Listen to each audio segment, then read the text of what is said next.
Monsieur le Président, cher Igor Grosso, Mesdames et Messieurs les députés, c'est un grand honneur pour moi de prendre ici la parole, accompagnée de la délégation que j'ai le plaisir de conduire et que je veux en premier lieu pouvoir vous présenter. Je suis accompagnée aujourd'hui de Monsieur Michel Herbillon, qui est vice-président de la Commission des Affaires étrangères, de Madame Delphine Jeumann, présidente du groupe d'amitié France-Moldavie, et de Madame Anne Jeuneté, députée des Français établis hors de France, et donc des Français qui vivent aujourd'hui en Moldavie. C'est un grand honneur de porter à la Moldavie et à ses représentants le message d'amitié de la France. Une amitié ancienne, indéfectible, une amitié qui prend aujourd'hui les couleurs européennes. Et ce n'est certainement pas un hasard, d'ailleurs, si ce fut à un Français, Gustave Eiffel, qu'échut la construction d'un pont emblématique, cette fameuse tour Eiffel couchée, qui fait la gloire d'Ungheni. Bâtir des ponts entre les nations, rapprocher les cultures et les civilisations, c'est là notre première mission. Nous, les législateurs, nous, les représentants du peuple, nous, les démocrates, nous savons que la paix et la prospérité sont les bienfaits les plus précieux que nous pouvons apporter à nos concitoyens. Gustave Eiffel donnait ce conseil aux nouvelles générations. Quelle que soit la branche que vous avez choisie dans votre vie future, appliquez-vous à développer un progrès aussi minime soit-il, vous en ferez un bien général. Pour la République de Moldavie, cette quête de progrès et de développement tend vers un but, l'Europe. Puisqu'il y a plus d'un an, le Conseil européen du 23 juin 2022 lui a reconnu le statut de pays candidat à l'adhésion à l'Union européenne. Oui, la République de Moldavie se transforme, se modernise, se prépare à entrer dans l'Union européenne et la France salue ses efforts. Ceux qu'elle a déjà accomplis et ceux qu'elle doit consentir pour mettre en œuvre les 9 recommandations de la Commission européenne. La récente évaluation orale par la Commission des progrès réalisés par votre pays est d'ailleurs très positive, et je m'en félicite. Sur la voie de l'adhésion, le rendez-vous d'octobre prochain sera honoré, je n'en doute pas.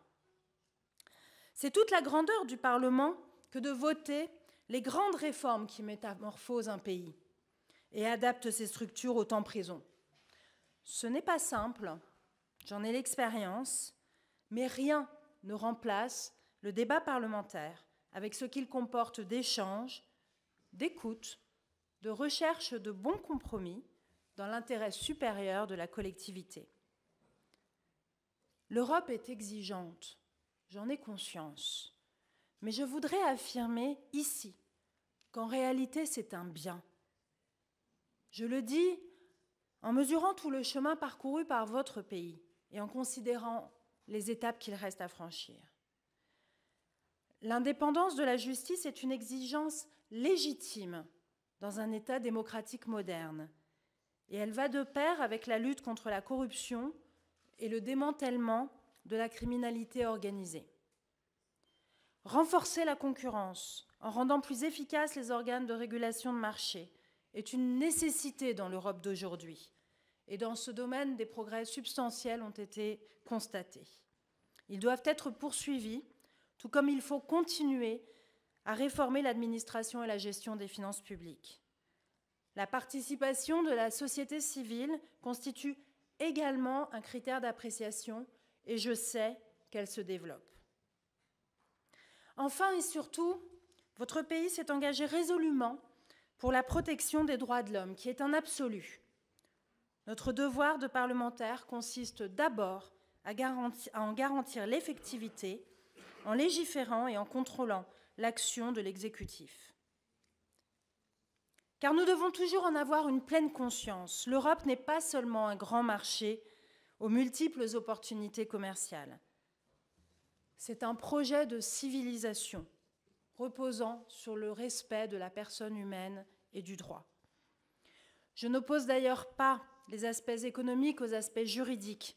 Ils vont de pair, car l'Union européenne tire justement sa prospérité d'un certain nombre de garanties politiques qui nous procurent cette stabilité, cette sécurité, sans laquelle on ne peut rien construire de durable.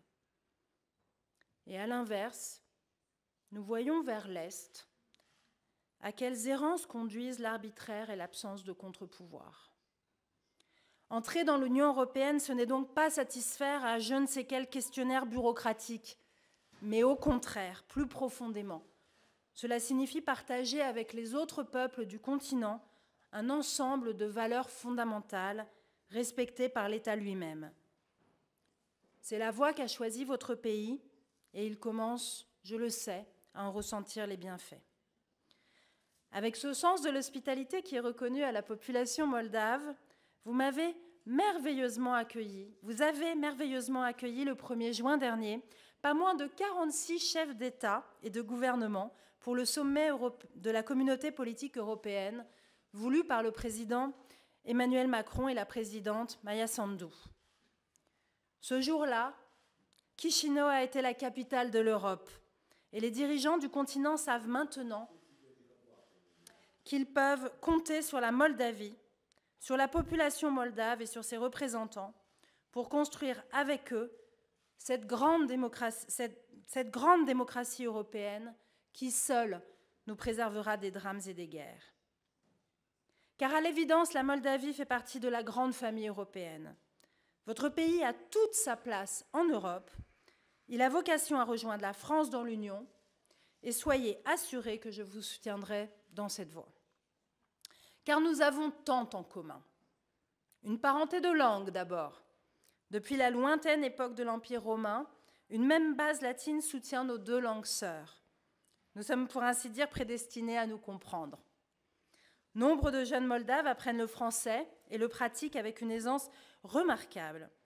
J'en veux pour preuve les prix remportés lors des concours et autres olympiades de la francophonie, mais aussi le succès des classes bilingues et des filières francophones mises en place sur les universités moldaves. Et je sais le rôle important joué par l'Alliance française de Moldavie et ses antennes régionales.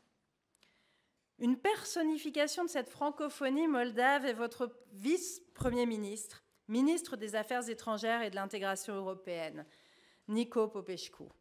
J'ai eu récemment le plaisir de le rencontrer à Paris à l'occasion d'un colloque sur la relation France-Moldavie au cœur des enjeux européens, organisé par Delphine Lingemann, qui préside notre groupe d'amitié. La République de Moldavie, depuis 1996, est membre de l'Organisation internationale de la francophonie et siège à ce titre au sein de l'Assemblée parlementaire de la francophonie. Mais le fond latin qui unit nos deux cultures ne se limite pas à la langue. Des anciens Romains, nous avons aussi retenu le concept de citoyenneté, celle qui confère droits et devoirs à un individu, quelles que soient ses origines, quelle que soit sa religion. Le citoyen est ancré dans sa ville, ancré dans son pays, tout en conservant cette part d'universel qui fonde les droits de l'homme et la démocratie. À ce propos, je voudrais saluer la générosité avec laquelle les autorités comme la population moldave ont accueilli de si nombreux réfugiés ukrainiens qui ont trouvé chez vous plus qu'un asile, un espoir. La citoyenneté de nos jours se conjugue au féminin. Et je veux vous confier la satisfaction qui est la mienne quand en février dernier, un jury de journalistes réunis à la présidence de l'Assemblée nationale française a décidé de décerner à votre présidente, Maia Sandu, le prix de l'Européen de l'année 2022. J'avais eu précédemment le plaisir de la recevoir le 21 novembre dernier en entretien bilatéral à l'occasion de sa venue en France pour la réunion ministérielle de la plateforme internationale de soutien à la Moldavie organisée à Paris. En tant que première femme présidente de l'Assemblée nationale française, Je me félicite que nos deux peuples ne conservent que le meilleur de l'héritage latin, en laissant au musée l'antique patriarcat. Votre assemblée est d'ailleurs très féminisée, avec 40% de femmes. Elle dépasse même un peu celle que je préside en France. Dans ce qui nous unit, me permettez-vous d'évoquer aussi le vin? Terre viticole, la Moldavie et la France maîtrisent au plus haut degré cet art subtil de transformer le soleil en plaisir. Et sur vos coteaux renommés, je sais que les cépages français se sont épanouis. Muscat, Merlot, Chardonnay, Riesling, Malbec, Pinot Noir, Sauvignon blanc et Cabernet Sauvignon mûrissent en harmonie avec le Fétéasca blanc ou noir de l'ancienne Bessarabie. Et je me réjouis de découvrir dans quelques heures les majestueuses caves de Milici, parmi les plus grandes du monde. Car le vin, c'est aussi l'échange, une certaine culture de la convivialité et de la solidarité par laquelle nous n'aurons pas de mal à sceller notre amitié. Et le contexte géopolitique ne fait que renforcer ce lien de sympathie entre nos deux pays. Nation fort ancienne mais jeune État, la République de Moldavie fait face à de nombreux défis, exacerbés par la guerre en Ukraine. Depuis des mois, un conflit absurde et anachronique ensanglante votre voisine immédiate. En violation totale du droit international, les troupes russes sont entrées sur le territoire d'un État reconnu, membre des Nations Unies et du Conseil de l'Europe.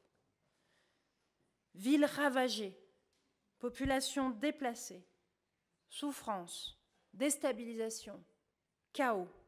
Tel est le bilan de cette folie. L'Ukraine résiste de toutes ses forces à cette agression que tous les pays de l'Union européenne et de l'OTAN condamnent. Et notre objectif est et demeure de mettre fin à ce conflit sanglant. Aux crimes de guerre et aux menaces pesant sur la sécurité nucléaire mondiale vient de s'ajouter la crise écologique et humanitaire causée par la destruction du barrage de Kakhovka. Les récents événements survenus en Russie ne peuvent que susciter l'inquiétude. Ils témoignent de risques d'instabilité aux conséquences préoccupantes pour le reste du monde, et la plus grande vigilance s'impose dans un contexte de grande incertitude. En présence de tels périls, votre pays est le point avancé de la démocratie et du droit. Et je veux vous dire à nouveau mon admiration et mon soutien. Comme l'Ukraine, en effet, la République de Moldavie a vu à l'œuvre des forces séparatistes, entraînant un conflit larvé en son sein. Malgré les pressions et les menaces, malgré le chantage et les actions de désinformation, votre pays a maintenu le cap, défendant à la fois sa démocratie naissante et sa souveraineté. Et dans ce combat, je veux vous dire que vous n'êtes pas seul. Vous pouvez compter sur notre soutien, comme le montre le récent lancement par l'Union européenne, dans le cadre de la politique de sécurité et de défense commune, de la mission civile EUPM pour vous aider à combattre les menaces hybrides et les manipulations de l'information. La France, qui fut l'un des premiers pays à ouvrir une ambassade à Chisinau dès 1992, réaffirme par ma voix son soutien indéfectible à la souveraineté et à l'intégrité territoriale de la République de Moldavie. Entre nos deux pays, vous le voyez, nos liens sont donc anciens et actuels à la fois, l'histoire fortifiant notre présent. Et c'est pour resserrer ces liens que j'ai souhaité, avec la délégation qui m'accompagne, venir à votre rencontre. La diplomatie parlementaire, elle existe si on y croit. Et pour ma part, j'y crois beaucoup. Nos groupes d'amitié sont très actifs. Et Monsieur le Président, cher Igor Grossou, je souhaite que le mémorandum d'entente interparlementaire que nous venons de signer puisse vivre et s'épanouir entre nos deux parlements. Par cet accord, nous pourrons aussi anticiper la part que prendra l'Assemblée nationale française au projet de jumelage européen qui doit être lancé en septembre prochain en faveur du Parlement moldave. C'est en nouant ainsi des liens de parlement à parlement, de peuple à peuple, en échangeant entre homologues, entre parlementaires, que nous renforçons la démocratie et la faisons avancer par-delà les frontières. Le plus célèbre des anciens ministres français de la Justice, M. Robert Badinter, qui, en 1981, fit abolir la peine de mort en France, est fils et petit-fils de réfugiés de Bessarabie. Son père a étudié au lycée de Chisinau, où il a découvert les œuvres de Victor Hugo. Et ce fut tout naturellement que, fuyant les pogroms, il choisit la France. J'ai eu la chance de rencontrer Robert Badinter. Lui aussi admire Victor Hugo, le poète, l'humaniste, mais aussi le député visionnaire, qui déclara ceci il y a 1 siècle et demi. Finissons-en avec les empires meurtriers. Muselons les fanatismes et les despotismes.